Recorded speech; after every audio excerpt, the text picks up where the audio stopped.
दोस्तों नमस्कार। किताबी दुनिया यूट्यूब चैनल में आपका स्वागत है। आज हमारे साथ एक खास मेहमान हैं भगवान स्वरूप कटियार जी, जो अभी कुछ समय पहले लद्दाख की यात्रा करके आए हैं और इसके बाद उन्होंने किसानों की जो आंदोलन चल रहा है किसानों का, उसमें उन्होंने हिस्सेदारी की है।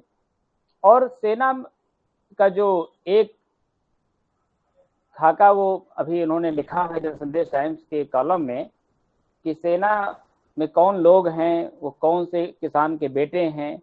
और देश की सीमा पर भी, यानी जो हिंदुस्तान की सीमा है, दिल्ली जिसको हम मानते हैं कि सारी चीज़ें वहीं से निर्धारित होती हैं, उसकी सीमा पर भी किसान डटे हैं।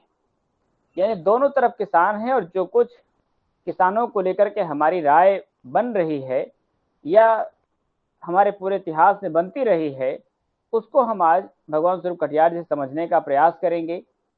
आप सभी लोग भगवान स्वरूप कटियार जी से किसी न किसी रूप में परिचित जरूर होंगे, चाहे उनकी कविताओं के माध्यम से या फिर उनकी जो संस्कृत के सवाल को लेकर के, या जो सत्ता का जो पूरा दुष्चक्र रचा जाता है उसके सवाल को लेकर के वो समय समय पर अपनी लेखनी से हस्तक्षेप करते रहते हैं। सर, आपका किताबी दुनिया की तरफ से मैं आपका हार्दिक स्वागत करता हूं। और हम यहीं से बात शुरुआत करते हैं कि जो कुछ आपने दोनों जगह देखा है, उससे क्या कुछ लगा कि हमारे समय में किसानों की जो स्थितियां हैं वो कैसी हैं, और आपने क्या महसूस किया है? बहुत बहुत शुक्रिया विपिन, मुझे इस मंच पर आमंत्रित करने के लिए।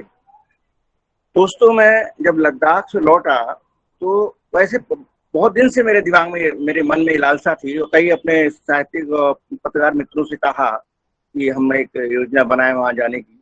कुछ लोग तो ऐसा हुआ कि जल्दी चले गए और मैं पीछे छूट गया। फिर जब कोई कंपनी नहीं मिली तो मैंने खुद प्लान किया कि हम ये तीनों बॉर्डर पर जाएंगे और वहां पे की हकीकत देखेंगे, और जो 10 महीने 9 महीने से संघर्ष चला उसको हम देखेंगे कि कैसे, कौन सी ताकत है। लोकतंत्र आज भी ये लोग बचाए हुए हैं किसान, तो उस किसान ताकत से और उन लोगों से मिलना बहुत जरूरी है, समझना जरूरी है। हम आजादी के बाद के जो भी आंदोलन हुए हैं, हमने उनका चेहरा देखा, उनका सब कुछ देखा, जेपी मूवमेंट देखा और अन्ना आंदोलन देखा। लेकिन इस आंदोलन की कुछ खास विशेषताएं हैं। सबसे बड़ी विशेषता इसकी यह है कि इस आंदोलन में आरएसएस घुसपैठ नहीं कर पाया, जबकि जेपी मूवमेंट में भी आरएसएस की घुसपैठ थी और अन्ना आंदोलन में भी घुसपैठ थी। इसलिए इसकी विचारधारा भी एकदम साफ है। उन दोनों विचारधाराओं में घालमेल था। इसमें विचारधारा एकदम साफ है। किसान की विचारधारा, सर्वहारा की विचारधारा और देश की कृषि आर्थिक व्यवस्था की या कृषि अर्थशास्त्र की जो विचारधारा, वो इसमें बहुत साफ है। दूसरी सबसे बड़ी बात यह है कि ये सरकार लगातार 7 सालों से जो जनता को डरा रही थी, वो डर इस आंदोलन ने खत्म किया। किसी को, व्यक्ति विशेष को, वो जो देखेगा जिसका जनता पर प्रभाव है उसको डराएगी, उस पर हमले करेगी, उस पर ईडी हमले करेगी। और बहुत सारे लोग, जो बरवर राव और हमारे गौतम नवलखा जैसे लोगों को, जो सुधा भारद्वाज को बंद किया है, जिससे एक दहशत पैदा हुई, उनको अर्बन नक्सल जैसी बात कह करके पूरे मूवमेंट को, एक इंटेलेक्चुअल मूवमेंट को करने की कोशिश की। वो किसान आंदोलन ने वो उस बाधा को तोड़ा है, और उन्होंने कहा कि जनता की आवाज जो उठाता है वो ना अर्बन नक्सल है, ना नक्सलाइट है, ना माओवादी है, वो सिर्फ देश की जनता है जो बदलाव चाहती है। देश की जनता सरकार चुनती है। सरकार देश की मालिक नहीं है, मालिक देश की जनता है। उसने अपनी जनिच्छाओं के तहत आपको चुना है कि और आपने कुछ वादे भी किए, और जनता ने कुछ भी अपनी आकांक्षाएं दी कि आप ऐसा ये काम करेंगे, ये बदलाव करेंगे। जब उन बदलावों के विपरीत आप जा रहे हैं तो मालिक जो जनता मालिक है, वो खड़ी हो गई कि मैंने आपको इसलिए नहीं चुना था। ये इस आंदोलन की खास विशेषता है। दूसरी बड़ी विशेषता जो मैंने देखी, जो मैं वहां गया, अकेला था मैं, कैमरा था मेरे पास, प्रेस कार्ड था, तो जब मैं उनके कैंपों में गया, वहां के नौजवान, वृद्ध, बच्चे भी थे, वहां महिलाएं भी थी, तो उनके अंदर जो मैंने आंदोलन का धैर्य, लंबे समय तक चलने वाले आंदोलन का धैर्य, बदलाव के लिए बहुत उतावलापन नहीं, जो अन्ना आंदोलन में दिखाई दे रहा था या जो जेपी मूवमेंट में दिखाई दे रहा था, इसकी बाद में जो परिणित हुई वो भी हमें दिखाई दी। वो क्योंकि लक्ष्य जो है वो बहुत साफ है, लक्ष्य से इनका कोई विचलन नहीं है, इसलिए इनका आंदोलन बहुत धैर्य पूर्वक चल रहा है। दूसरी चीज है, इस आंदोलन ने एक और बड़ा मुद्दा उभारा, वो था सेकुलरिज्म। जात पात धर्म के बंधन तोड़े, ये इनका सबसे बड़ा मुद्दा बना आंदोलन का, जिसे हम धर्म भी कहेंगे, वो था सेकुलरिज्म।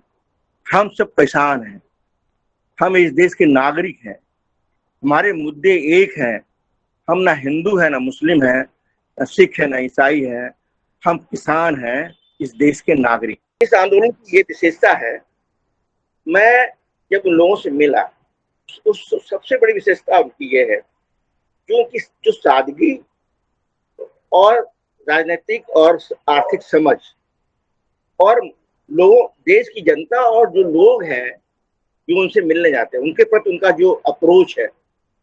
मैंने ये देखा कि सड़क का जो हिस्सा ये घेरे हुए हैं, जहां पर उन्होंने अपने कैंप बनाए हैं, उसके बाद का हिस्सा जो राहगीरों ने छोड़ा है, उसकी ये खुद सफाई भी करते हैं, टूट फूट होती है उसकी मरम्मत भी करते हैं।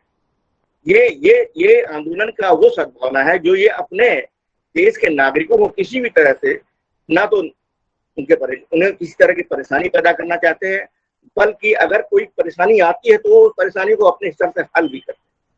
ये इस आंदोलन की बड़ी विशेषता है। दूसरी चीज है, इस आंदोलन ने दो बड़े जो अभियान प्रदर्शित किए, एक तो संसद कूच और दूसरा समानांतर संसद, किसान संसद चलाई। इसने इन दोनों गतिविधियों ने, दोनों कार्रवाइयों ने इनकी राजनीतिक समझ को साफ किया। जो ये कहते हैं कि किसानों को पता ही नहीं है कि इस कानून है, तो इन्होंने अपनी डिस्कोर्स में, दोहरे डिस्कोर्स में, उसी किसान आंदोलन के एक पक्ष ने किसानों इनके मुद्दों के खिलाफ सवाल उठाए, उसके जवाब किसानों ने दिए। तो पक्ष विपक्ष की भूमिका में दोनों किसान गवाह करके तो उन्होंने सफाई दी कि कानून किस तरह से देश के लिए नुकसानदेह हैं। तीनों कानूनों की व्याख्या की और एमएसपी की गारंटी की बात की। एमएसपी गारंटी को ये लाखों करोड़ रुपया किसान, इनका पूंजीपतियों, कॉर्पोरेट का माफ कर देते हैं, लेकिन एमएसपी पर गारंटी देने में इसलिए साफ साफ कहते हैं कि इस पर जो पैसा खर्च होगा वो हम कहाँ से लाएंगे। अरे भाई, सवाल ये, आप गल्ला खरीदेंगे, उनका अनाज खरीदेंगे तो पैसा दीजिए। तो आप उन कॉर्पोरेट को सारा का लाखों करोड़ का आप माफ कर देते हैं, तो इनको तो आप अनाज के बदले में पैसा देंगे ना। तो जो आप प्राइस फिक्स कर रहे हैं इंडस्ट्रीज का जो प्रोडक्ट है वो फैक्ट्री से बन के आता है और जो प्राइस उनका होता है उसमें बिकता है। उसमें तो आप कुछ वो नहीं करते कि नहीं 50 रुपए 100 रुपए का प्रोडक्ट है तो हम 25 में बिकेगा। लेकिन किसान के आंदोलन, किसान का जो प्रोडक्ट है, जो गेहूं या चावल या आलू जो मार्केट में उसके लागत बन के आता है, उससे आप उसके आधे दाम से भी, चौथाई दाम से भी कम में कर देते हैं। तो ये तो गारंटी होनी चाहिए कि प्रोडक्ट जितने बना है, उस प्रोडक्ट बनने के बाद उसके जीवन यापन का जो स्वामीनाथन कमीशन की रिपोर्ट थी उसके तहत इसको आपको खरीदना पड़ेगा। तो इन तीनों बॉर्डर पे किसानों के तीन तरह के हमें मोड भी दिखाई दिए, लेकिन अप्रोच और लक्ष्य एक, उसमें कोई मतभेद नहीं था। जब मैं गाजीपुर बॉर्डर गया तो वहां हमें राकेश टिकैत से भी मुलाकात हुई। उन्होंने वहां पे अपने पंडाल भी बना रखे हैं, बच्चों से भी मैं मिला और सवाल वहां पर गांधी, अंबेडकर, भगत सिंह, जितवा फुले, सारे लोगों के चित्र वहां मिलेंगे। सबके पंडालों के सामने, अपने अपने उसके सामने सबके उनके फोटोग्राफ लगे हुए हैं। जो लोग वहां शहीद हुए हैं उनके भी फोटोग्राफ लगे। उनकी शहादत को हम तो सलाम करते हैं और देश को सलाम करना चाहिए। इस संसद ने उनकी शहादत को स्वीकार नहीं किया, इससे ज्यादा मतलब बेशर्मी और उसकी बात कुछ हो नहीं सकती। इन शहीदों को उन्होंने शोक प्रस्ताव तक नहीं पास किया। इस आंदोलन ने एक और बड़ा काम किया कि सरकार और पूंजीपतियों का गठजोड़ जो अब्स्ट्रैक्ट था उसे कॉन्क्रीट बना दिया। साफ साफ दिखता है कि अडानी अंबानी के साथ सरकार किस तरह गठजोड़ की, उसको एक्सप्लोर किया। ये एक चीज बेनकाब किया, ये इस किसान आंदोलन की एक बहुत बड़ा एक रोल है। दूसरी चीज ये है कि सरकार ने विपक्ष को एक होने का एक प्लेटफॉर्म दिया और राजनीति जो पावर पॉलिटिक्स की तरफ जा रही थी उसकी दिशा मोड़ करके अब मुद्दों की राजनीति, आर्थिक बदलाव की राजनीति और जो निरंकुशता चल रही है, जो तमाम तरह की देश को बेचने की जो साजिशें चल रही हैं, देश के एसेट बेचे जा रहे हैं, उनको भी साथ जोड़ करके इन्होंने चीजों को और व्यापक बनाया। और साथ साथ अब तो बात आंदोलन साफ साफ ये बात कह ही रहा है कि ये 3 कानून तो हमारे मुद्दे है ही, लेकिन देश की जो हालत आपने खराब की है वो उसको कैसे बेहतर करेंगे, और लोकतंत्र की जो हत्या की है, संस्थाओं को आपने खत्म किया है, चुनाव आयोग पर जिस तरह से आपने अपना कब्जा कर लिया है, ईवीएम के जरिए जिस तरह आप सत्ता में आते हैं, इसके बाद आप कहते हैं कि मैं तो चुनाव जीत गया हूँ, इसलिए आपके सारे आंदोलन खारिज होते हैं। जब जनता ने मुझे चुन लिया है तो आपके आंदोलन कोई मतलब नहीं। तो इस तरह की बात करते हैं कि आंदोलन अपनी जगह है, चुनाव की हार जीत है। और चुनाव में भी जब आप आते हैं तब आपको 70% तो वोट आपके खिलाफ पड़ता है, भले वो बिखरा हुआ वोट, तो आप 30% या 20-25% वोट से सत्ता में आ जाते हैं। तो बहुमत तो आपका नहीं है, बहुमत तो आपके खिलाफ है। तो अलग बात है कि बिखराव है, आप सरकार में आप आ जाते हैं, तो इसका मतलब ये तो है कि आपके खिलाफ तो लोग हैं। ये समझदारी जो इस आंदोलन की है, ये लोकतंत्र के लिए बहुत बड़ा रास्ता खोलती है, भविष्य निर्धारित करती है। दूसरी बड़ी बात है, 1857 में जो शाही संस्कृति जिससे अंग्रेज दहल गया, जिसमें हिंदू मुस्लिम की एकता ने जिस तरह से अंग्रेजों पर हमला किया था, और लग रहा था अगर ये थोड़ा सा और प्रिपरेशन के साथ ये आंदोलन होता तो 1857 में ये अंग्रेजों की विदाई हो गई होती। लेकिन वो कहीं ना कहीं स्ट्रेटेजिक फेल्योर था या स्ट्रेटेजिक तैयारी नहीं थी। लेकिन अंग्रेज उस साझी संस्कृति, साझी एकता से दहल गया था। फिर अंग्रेज ने जो मशक्कत की, हम दोनों को एक नहीं होने, हिंदू मुस्लिम के बाद, वो आज ये किसान आंदोलन उस साझी संस्कृति को पुनर्जीवित कर रहा है। ये बहुत बड़ी बात है। इस आंदोलन से बहुत सारे फैक्टर निकल के आए हैं।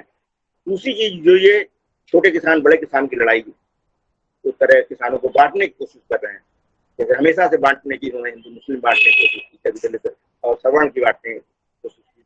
वो जो कोशिश की, वो उस कोशिशों को उन्होंने फेल किया, इस कोशिशों को विफल किया। तो इस वक्त सारे किसान, दुनिया के 500-600 संगठन का जो मोर्चा है, ये संयुक्त मोर्चा, वो एक है। उनका सीधा सीधा है कि कानून तो आप काफी करिए, एमएसपी काटने दीजिए। दूसरी चीज, जो संस्थाओं को आपने बर्बाद किया, लोकतंत्र को जिस तरह हत्या की है, उनके साथ हम लड़ेंगे, उनको भी हम पुनर्जीवित करेंगे। संसद की जिस तरह मजाक बनाया, चुनाव आयोग का जैसे मजाक बनाया, आपने कई बार तो न्यायालयों में भी कब्जा करने की कोशिश की और कई बार उसमें सफल भी। इन सब पर इस किसान आंदोलन की निगाह है। और ये किसान आंदोलन, मैं ये कहता हूँ कि 1857 की लड़ाई की परंपरा का ही वो आंदोलन है जिसने देश को अंग्रेजों से मुक्त कराने के लिए जो पहल की थी, उसी तरह की पहल काले अंग्रेजों से, ये सांप्रदायिक ताकतों से, फांसीवादी ताकतों से मुक्त कराने का, देश को मुक्त कराने का एक बड़ा आंदोलन।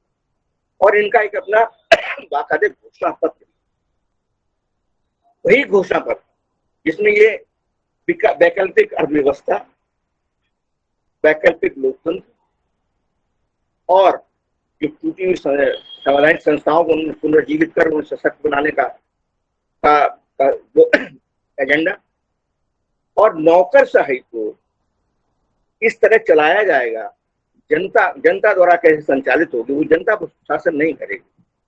देश की नौकरशाही जनता पर शासन नहीं करेगी, जनता की आकांक्षाओं पर। वो फेडरल सिस्टम हमारा इतना मजबूत होगा कि सरकार के घटिया निर्देशों का उस पर कोई असर नहीं होगा, वो अपने नियम कानूनों से चले, जैसे अमेरिका में चलती है और लोकतांत्रिक। इस सब चीजों पर इनकी निगाह है।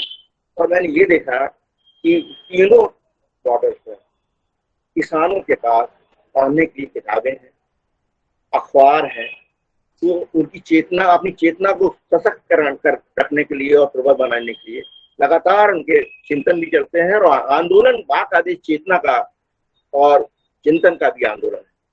ये आंदोलन से बड़ी उम्मीदें हैं। और ये अलग बात है कि बहुत कुछ इतिहास में अप्रत्याशित भी घटता है, कुछ भी हो जाए, लेकिन ये आंदोलन पे कुछ न कुछ ऐसा देगा और दे रहा है कि सरकार भी बदलेगी, सरकार को बदलना पड़ेगा, और आने वाली जो सरकारें हैं उन्हें भी सचेत होना होगा। क्योंकि सवाल हमारे सामने ये भी है कि किसान आंदोलन खुद राजनीतिक भूमिका में नहीं आ रहा, लेकिन राजनीति को पूरी तरह से प्रभावित कर। और अब ये सवाल भी उठता है कि जो मौजूदा विपक्ष की जो पार्टियां हैं उनके भी आचरण और चरित्र लगभग उसी एक जैसे हैं, थोड़ा बहुत फर्क है। उस फर्क के लिए ही इनका एजेंडा जो किसान संयुक्त किसान संघर्ष मोर्चा का जो अपना एजेंडा है, जो अपना मैनिफेस्टो है, वो इनके लिए एक चैलेंज है। और वो जो लड़ाई इनके खिलाफ लड़ रहे हैं और विपक्ष की ताकत बन रहे हैं, ये उनका कहना, ये हमारा किसान मैनिफेस्टो आपको स्वीकार करना पड़ेगा, वरना हम आपके खिलाफ भी वैसे ही लड़ेंगे जैसे इनके खिलाफ लड़ेंगे। क्योंकि लोकतंत्र में लड़ाई का दो ही तरीके हैं, एक तो हम चुनाव के जरिए सरकार को बदलते हैं, और जब सरकारें काम नहीं करती तो हम सड़क पे आते हैं। संसद और सड़क, दो ही लोकतंत्र के हथियार है। तो किसान आंदोलन बड़ी मजबूती के साथ, बड़ी समझदारी के साथ और बड़ी दृढ़ शक्ति, दृढ़ विश्वास और दृढ़ संकल्प के साथ आंदोलन में है, और व्यापक सोच के साथ आंदोलन। मुझे लगता है कि ये आंदोलन तो मुझे हर तरह से जेपी मूवमेंट और अन्ना मूवमेंट से कहीं ज्यादा प्रभावशाली, और मतलब इसका जो भविष्य है जनता के लिए, वो दोनों आंदोलन पावर पॉलिटिक्स के आंदोलन थे, जिसको हम समझ नहीं पाया, समझ भी गए तो हमारा कोई बस नहीं। ये दोनों आंदोलन पावर पॉलिटिक्स, ये आंदोलन रेडिकल बदलाव है, मौलिक बदलाव है। सर, आप जब लद्दाख वहां गए और सीमा पर देख रहे थे, सैनिकों से अपने बातचीत की, तो उनको क्या लगता है इस आंदोलन को लेकर के? देखिए, किसानों का तो कहना ये है, हम यहाँ से हटेंगे नहीं, सरकार को झुकना पड़ेगा, जब तक नहीं झुकेगी तब तक हम डटे रहेंगे। उनकी दृढ़ संकल्प शक्ति ही सरकार को झुकाए, क्योंकि और कोई विकल्प नहीं। वो देखिए बार बार भड़काने की कोशिश करते हैं कि किसी तरह इससे बिल वादे बदल जाए, सुप्रीम कोर्ट को बीच में ले आते हैं। अब उनका कहना, किसानों का कहना कि जब मैं कोर्ट नहीं गया हूँ, कोर्ट में पार्टी नहीं है, वो कहते हैं जब सरकार ने कानून बनाए हैं संसद में वापस ले ले, कोर्ट की हमें क्या जरूरत, हम कोर्ट में क्यों कानून चैलेंज करें, हम तो कहते हैं वापस करें। तो जबरदस्ती कोर्ट में घसीटा जा रहा है ताकि ये जो है लिटिगेशन का इशू बन जाए, और ये जैसे साइन बाग टूट गया, ये टूट जाए। तो किसान का जो जिससे खतरा होता है सरकार को, यूनिटी का, जनता की यूनिटी का और चुनाव में हारने का, उस डर से सरकार भयभीत है, तो वो इसको खत्म करना चाहती है। लेकिन किसान कह रहे मैं तो कोर्ट गया ही नहीं, तो ना मैं कोर्ट जाऊंगा, जिसको कोर्ट जाना हो तो जाए, सरकार को जाना हो जाए, मैं हमें पार्टी बनाएंगे तो हम अपने पक्ष रखेंगे, लेकिन मैं कोर्ट नहीं जाऊंगा, मैं तो सरकार से ही लड़ूंगा, सरकार ने कानून बनाए, कोर्ट ने कानून नहीं। दृष्टि उनकी बहुत साफ, इसमें कहीं कोई शक शुबा नहीं। अब इसमें विपक्ष अगर यूनाइट होकर किसानों के मूवमेंट को के साथ खड़ी होती है तो उनको विपक्ष का भी फायदा है, उनको ताकत मिलेगी और एक बदलाव आएगा। हाँ, ये जरूर है कि इनको अपने आचरण को बदलने होंगे हर पार्टी को। अब वो पुराने आचरण पे, पुराना जो पावर पॉलिटिक्स और कॉर्पोरेट के साथ जो नेक्सस बना करके लूट चलती है, वो बेनकाब हो गया। अब जो भी पार्टी उसके साथ काम करेगी, फिर किसान उसके खिलाफ होगा। लद्दाख में सैनिकों ने क्या बातें की आपसे? वो अपने घर परिवार को याद कर रहे होंगे और ये भी याद कर रहे होंगे कि उनके परिवार के लोग कितने दिनों से इस संघर्ष में शामिल हैं। मेरी अलग अलग मुद्दों पे सबसे बात हुई। हमने ये भी कहा, हमने कि देखिए, पहले मैंने कहा कि सारी लड़ाई, मतलब सारे मुद्दे या सारी समस्याओं का समाधान लोकतंत्र की व्यवस्था में तो राजनीति से है। जब राजनीति के द्वारा ही आप आंदोलन, तो ठीक है, आंदोलन की जगह है, जैसे कांग्रेस का मूवमेंट पूरा का पूरा अंग्रेजों के खिलाफ राजनीतिक आंदोलन था, लेकिन वो बाकायदे राजनीतिक लड़ाई, सत्ता की लड़ाई भी लड़ रहे थे कि आप हटिए तो हम अपने देश को संभालेंगे। इस वक्त मुझे कई बार ये लगा, हमने किसानों से बात की थी, हमने कहा आप सीधे राजनीतिक भूमिका में आइए, अपनी किसान पार्टी या कुछ बने। बोले नहीं, अभी तो हम राजनीतिक भूमिका में नहीं आएंगे, क्योंकि जब हम राजनीतिक भूमिका में आ जाते हैं तो हम भी एक इसी पार्लियामेंट्री सिस्टम के तहत उन्हीं राजनीतिक आचरण में फंस जाते हैं, जिसमें बाकी दल होते हैं कि फिर जीतना है तो इसको मिलाओ, उसको मिलाओ। हम तो पूरी राजनीति का चेहरा बदल रहे हैं, इसलिए हम अभी राजनीति में नहीं आए। खैर, फिर भी एक व्यापक के साथ वो है, नजरिया है और एक अपना एक एजेंडा है।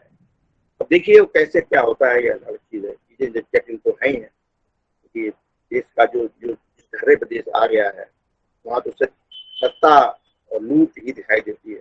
कई बार लोग उसको जस्टिफाई मानने लगते हैं कि भैया ऐसे ही देश चलेगा तो भी ये स्वीकारना होगा। ये स्थितियां बड़ी खतरा।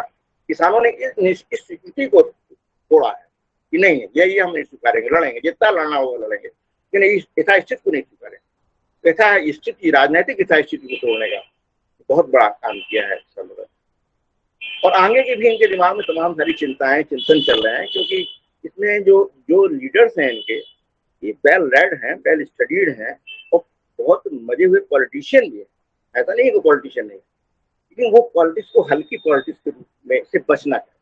हम लोग बार बार देख रहे हैं कि किसान अपनी रणनीति में और अपने व्यवहार में कहीं से भी हिंसा की कोई बात वहाँ स्वीकार नहीं की जा रही। ये इस आंदोलन की बड़ी सफलता भी है।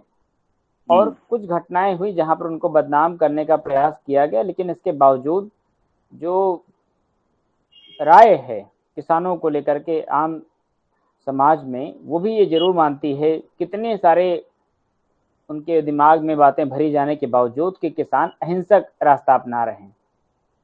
जब आपने वहां पर उन बुजुर्गों को देखा कि जो कई दशकों के वसंत देख चुके हैं, उनके मन में जो इस किसान आंदोलन को लेकर जो राय है वो क्या है?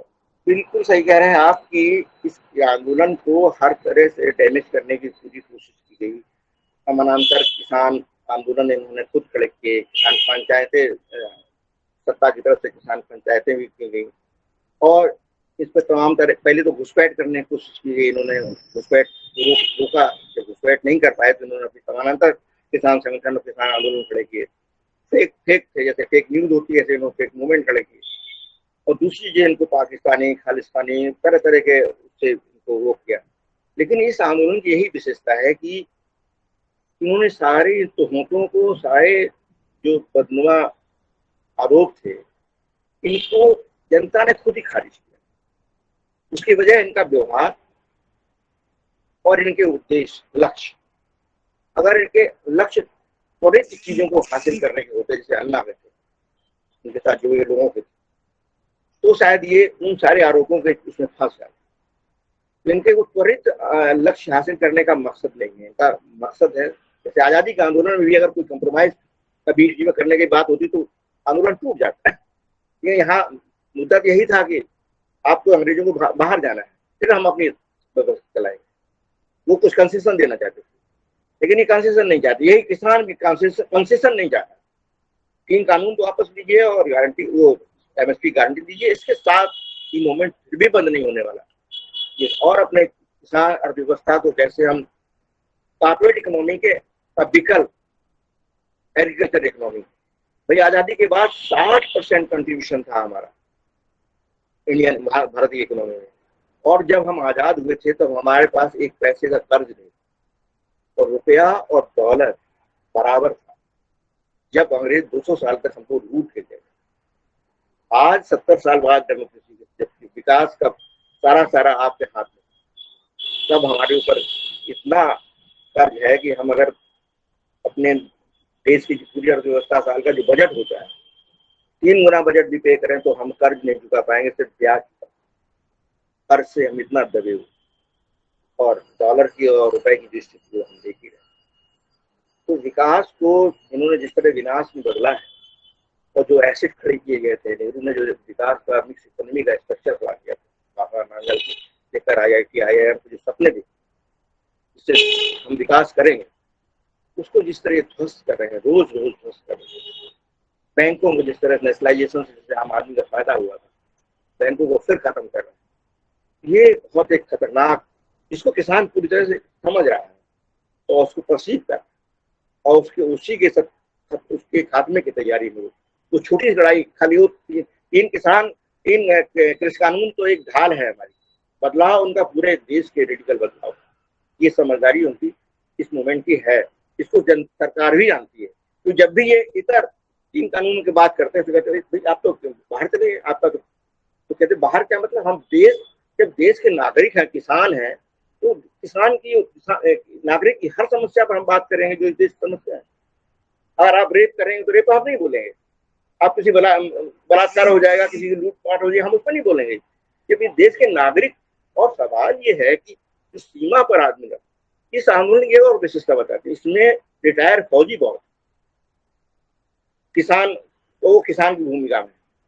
तो मैंने बड़ी उससे पूछा हमने कि आप 2 लड़ाइयां लड़, एक लड़ाई आप लड़के आए कि आपने कल्पना की थी कि हम देश की सीमा पर लड़ने के बाद देश के अंदर भी लड़ना पड़ेगा? तो कह रहे थे लड़ना पड़ रहा तो लड़ रहे हैं।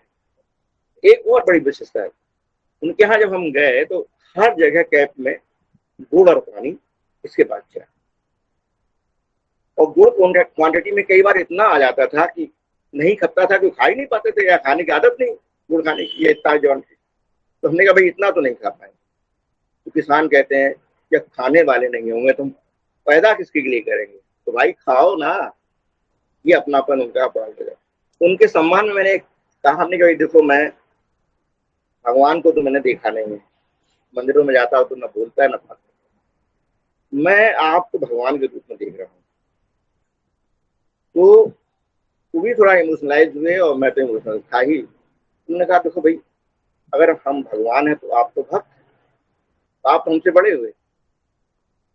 मतलब उनकी समझदारी को तो सलाह करने वाला भाई। मेरा ये जी आंदोलन जी। देश के लिए बहुत बड़ी राहत और बहुत बड़ा भविष्य लेके आया है। बशर्ते देश की जनता इसके साथ जुड़े, समझे और इसको अपना आंदोलन बना के चले। तो इस वक्त 3 मोर्चे और खुल गए हैं देश में।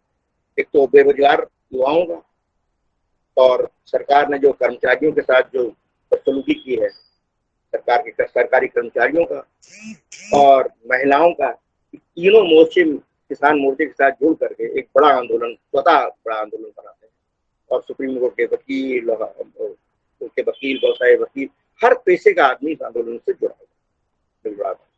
इस आंदोलन की विराटता और इसकी अपने आप बढ़ जाती है। ये आंदोलन अब जन आंदोलन है और सबका आंदोलन। दिन दिन पर दिन इसको मतलब और रिफाइन होना है, और इसको और कहना चाहिए कि योजनाबद्ध होना है, और एजेंडे और क्लियर होने हैं। इकोनॉमी का एजेंडा पूरा क्लियर होना है। हम इस अर्थव्यवस्था को कैसे रिवाइव करें। भाई सवाल है कृषि, सारे इंडस्ट्रियल प्रोडक्ट भी कृषि पर ही आधारित है, और कृषि आधारित हम अगर इंडस्ट्रीज को यहाँ ग्रो करें तो हमारा एक्सपोर्ट भी बढ़ेगा। दुनिया में सब जगह कृषि इंडस्ट्रीज को दबाया जा रहा है, किसानों को दबाया जा रहा है। बस वो चाहते हैं कि भाई 10 बीघे खेती करने से बेहतर एक पेट्रोल टैंक बना लो, एक हवाई जहाज बना लो, एक रॉकेट बना लो, तो वो 100 बीघे का पैदा करेगा। सवाल है कि रोटी कहाँ से आएगी। रोटी जो मौलिक जरूरत है देश की, दुनिया की, वो कहाँ से आएगी। तो ये इस चीज को ये पूरा मूवमेंट एक नेशन वर्ल्ड मूवमेंट भी बन सकता है, बन रहा है।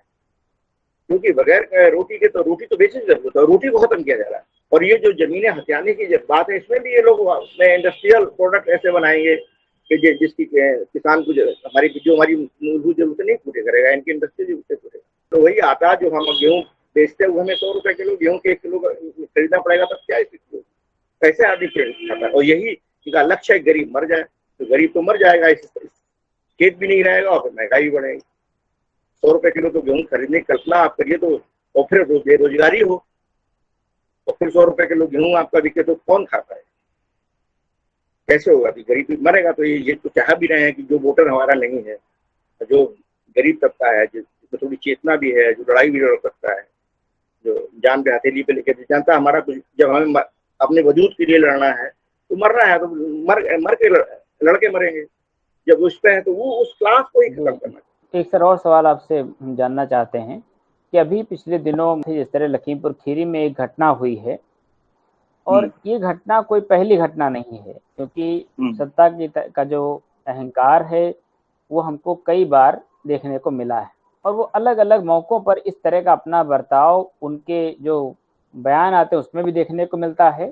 शाहीन बाग में भी इस तरह के बयान आए थे। इसको आप कैसे देखते हैं, क्योंकि आप एक तरफ किसान आंदोलन को देख रहे हैं और दूसरी तरफ ये घटनाएं हो रही हैं।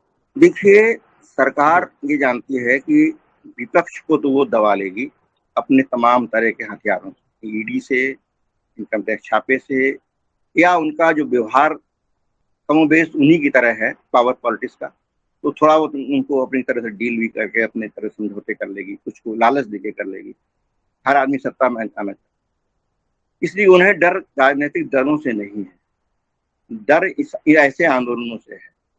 इसलिए वो इसी तरह इस आंदोलन को सिविल वार करा के, आपस में प्रोवोक करके, किसान को भड़का करके, यही इसलिए किसान बार बार कहता है हमें भड़कना नहीं है। हमारे साथी मरे हैं, हमें उनकी शहादत पे गर्व है, और आगे भी हम शहादतें देंगे। संख्या हमारी कम नहीं है, कितनी सरकार कितनी शहादतें लेगी, हम शहादतें देंगे, लेकिन हम भड़केंगे नहीं। हम सरकार की साजिश के शिकार नहीं होंगे। और यही हमारी आज़ादी के आंदोलन का भी अनुभव था। गांधी और नेहरू बराबर अंग्रेजों की, चाहे जलियांवाला बाग की घटना हुई हो या भगत सिंह की शहादत हुई हो, देश को भड़कने नहीं दिया। जबकि भगत सिंह की शहादत को तो पूरा देश इस तरह आंदोलित था, लेकिन उसको नॉन वायलेंस में नहीं बदलने दिया। कि नेहरू ने भी नहीं करने दिया, ना गांधी। गांधी तो खैर उसके सब सर्वोच्च है। तो यही किसान, मतलब पूरा गांधीयन मॉडल इस मूवमेंट का, और भगत सिंह की क्रांतिकारिता, गांधी का मॉडल और भगत सिंह की क्रांतिकारिता इस आंदोलन के हथियार है। और अम्बेडकर का संवैधानिक चेतना, सारे सारे लोग इसमें हैं। नेहरू का विजन, सुभाष चंद्र बोस की देशभक्ति, कोई इससे छूटा नहीं। और धार्मिक अंधविश्वास को तोड़ने का भी ये आंदोलन बहुत बड़ा काम कर रहा है, धर्मांधता को भी तोड़ रहा है। और अगर धर्म को स्वीकार भी कर रहा है तो भाईचारे के उसके रूप में, ये ठीक है भाई, हाँ हमारा भी अल्लाह, हमारा भी वाहेगुरु और राम है, लेकिन ये कोई हमें लड़ाते थोड़ी है भाई। ये तो हमारी अकेलेपन की के साथी हैं, हमारी परेशानियों में हमारा साथ देते हैं, लड़ाते नहीं है, ये हमें ताकत देते। तो ये गजब तरह की चीज, धर्म को भी इन्होंने सकारात्मक उसमें दिया। किसी से वो नहीं करते हैं कि हम अंधविश्वास अपनी जगह है, लेकिन अंधविश्वास का मुकाबला ये चेतना से करते हैं। धर्म को भी उस उदार चेतना में बदल करके उसका हथियार बना, तब ये एक उभर है, नहीं तो हिंदू मुस्लिम सिख सबको बांट ही रहे हैं। तो ये एक गजब चीज है। और एक मुझे जो बड़ी बात लग रही है कि इस आंदोलन को 10 महीने होने जा रहे हैं और 700-800 लोग मर गए, लेकिन अभी किसी फिल्मकार ने इतने बड़े इशू पर कैमरा नहीं उठाया, किसी बड़े डॉक्यूमेंट्री फिल्म मेकर ने भी कोई कैमरा नहीं उठाया। ये बहुत अफसोस की बात है। अखबारों में चलिए, हाँ लिखने में तो फिर काफी काम हो रहा है, कविताएं बहुत लिखी जा रही हैं, कहानियां भी आ रही हैं। उपन्यास को इस तरह का इस आंदोलन पर कोई आया कि नहीं आया मुझे नहीं जानकारी है, लेकिन कहानियां और कविताएं तो लिखी जा रही हैं, कविताएं तो खूब लिखी। एक गजब फिल्म आ सकती थी, और एक नहीं सीरीज आ सकती। और किसानों के पास जाके देखिए तो बहुत है उनके पास, उनसे बात करके कंटेंट बहुत है। बताइए, मुझे आश्चर्य, आमिर खान, गुलजार, प्रकाश झा जैसे तमाम सारे लोग या तो सरकार से डरते हैं, और मुझे तो लगता है फिल्म बनाए भी और सेंसर ना पास तो भी उस फिल्म की कीमत, तो भी उसका वो बढ़ेगा। कोई बना ही नहीं रहा। इतना बड़ा देश जहाँ पर बहुत टक्कर ले रहा है, लेकिन किसान आंदोलन पर कोई फिल्म नहीं बना है। वैसे तो मुझे लगता है किसी विदेशी फिल्म मेकर को भी इसमें इनिशिएटिव लेना चाहिए, लेकिन मुझे लगता है कि वो सरकारों के डर की वजह से या कोई वजह जो भी हो, कोई भी, आप तो फिल्म किसी बाउंड्री का मोहताज तो है नहीं। कोई भी आके गांधी पर तो रिचर्ड एटनबरो फिल्म बनाते हैं, कोई इंडियन नहीं फिल्म बनाता। के बाद गांधी पॉपुलराइज होते हैं फिल्मी दुनिया। तो कोई भी फिल्म मेकर जो, जबकि वैश्विक आंदोलन की भूमिका में है, दुनिया के सारे देशों में संसदों में किसान आंदोलन के पक्ष में प्रस्ताव पारित किए गए, मोदी का कंडेम किया जा रहा है, सब जगह हो रहा है, प्रदर्शन हो रहा है। ये वैश्विक परिदृश्य में तो पूरी तरह से है। कोई लोग, दुनिया का सबसे बड़ा लोकतंत्र तो चाइना के बाद सबसे बड़ी पॉपुलेशन, तो परिदृश्य पे तो रहेगा। तभी यहाँ पर कोविड में 12 लाख लोगों की जो है मौतें हुई है, जिसको दवा के 2 लाख 3 लाख बताने में शर्मा रहे हैं। तो चीजें तो सब साफ है। अब भी यही है, ये लोग सत्ता में हैं, काबिज हैं, तमाम संवैधानिक चीजों को खत्म करके और एक निरंकुश ताकत के जरिए पुलिस को किस तरह इस्तेमाल कर रहे हैं। प्रियंका के साथ जिस तरह बदसलूकी की और प्रियंका ने जिस तरह जवाब दिए प्रियंका ने, उसे लगता कि सरकार का क्या है, ये सरकार है ही नहीं, तो सरकार कहना ही मतलब गलत हो। तो चीजें तो बहुत घटिया रूप ले चुकी हैं, लेकिन घटिया रूप से लड़ना ही है। जब भी निरंकुशता आती है, लोकतंत्र खत्म होता है। खाली नई बात नहीं, इतिहास में पहले भी यही हुआ तो, लेकिन फिर भी लड़ा तो उससे गया ही है, लड़ा जाएगा, यही एक रास्ता। जी जी सर, हमने आपका बहुत समय लिया है, और लेकिन समय अब हो चुका है, क्योंकि हम सभी लोगों को ध्यान रखना है कि आज की तारीख में सुनने के लिए और समझने के लिए बहुत कम ही लोग तैयार हैं। किताबी दुनिया की तरफ से सब मैं आपका धन्यवाद करता हूं, और हम इसी तरह से फिर आगे जुड़ेंगे और किसी खास मुद्दे पर आपसे जानना और समझना चाहेंगे।